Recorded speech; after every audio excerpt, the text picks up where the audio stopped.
हम सब ने ये सुना है कि ऊंट को रेगिस्तान का जहाज कहते हैं। पर क्या हमने कभी ये सोचने की कोशिश की कि क्यों आखिर ऊंट रेगिस्तान का जहाज है, जबकि घोड़ा ऊंट से बहुत तेज दौड़ता है। पर हम घोड़े की तारीफ में ऐसा कुछ नहीं कहते। आज समझते हैं क्यों। दोस्तों, दुनिया में कोई कामयाबी दिलाने वाला अगर कोई सबसे बड़ा शब्द है तो वो है लगन।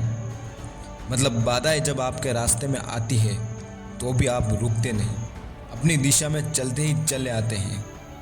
और अगर आप सही मायने में लगन सीखना चाहते हैं, रेगिस्तान में जाकर ऊंट को देख लेना। दूर दूर तक फैला हुआ रेगिस्तान, चेहरे पर और आंखों पर गर्म रेत के थपेड़े, पानी का नामो निशान तक नहीं। सुबह से शाम तक अंगारे की तरह तपती रेत पर 30-40 मील दूर चलना, और इससे भी बड़ी बात अपनी पीठ पर 200 किलो का वजन लाद कर चलना। सिर्फ एक दिन ही नहीं, भगवान न जाने कितने दिनों तक। ऊंट हमें याद दिलाता है कि अगर हम संकल्पवान हो तो कुछ भी असंभव नहीं है। इसलिए आपके जीवन में जब भी चुनौतियां आए तो ऊंट को याद कर लेना।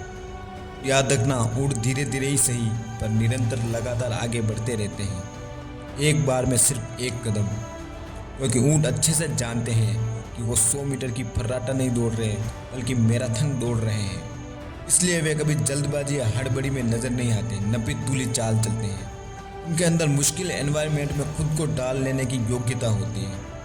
हमें भी ये याद रखना चाहिए कि जिंदगी 100 मीटर की दौड़ नहीं बल्कि मीलों लंबी मैराथन है। ऊंट हमें सिखाते हैं कि जीवन में कभी टेंशन नहीं लेना। अगर लोग आपसे आगे निकल जाए तो भी नहीं, अभी काफ़ी दौड़ बची है। और अगर आप ऊंट की तरह धीरे धीरे ही सही पर लगातार चलते रहें तो सबसे आगे निकल सकते हैं। दोस्तों, जीवन छोटा दिखता है लेकिन काफ़ी लंबा होता है। इसलिए प्लानिंग हमेशा लॉन्ग टर्म के हिसाब से ही करें। हमेशा याद रखें, सिचुएशन कितनी ही कठोर क्यों ना हो, भगवान ने आपको उससे ज़्यादा कठोर बनाया है। सिचुएशन हमेशा निर्जीव होती है पर आप सजीव हैं, इसलिए आप अपनी सिचुएशन से ज़्यादा ताकतवर हैं। कुछ इंटरेस्टिंग बात बताता हूँ।